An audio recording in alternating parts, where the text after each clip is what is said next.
In the eastern part of Belgium there is a city called Ghent. Ghent is in the province of East Flanders, a region with Dutch as the official language. Ghent is about an hour by car from Brussels, the capital of Belgium. And it's the second largest city in Belgium.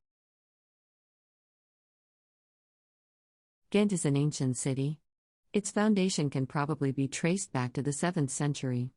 This becomes evident when you walk through the city and take a look at the many medieval buildings that still characterize the city today.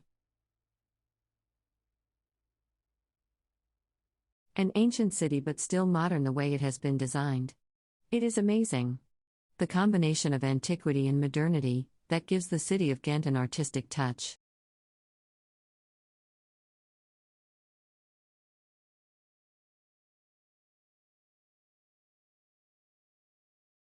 In Ghent there are many canals.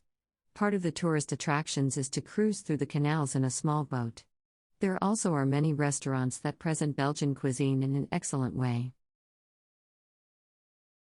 If you like this video, follow me and subscribe to my channel. Thank you very much for watching.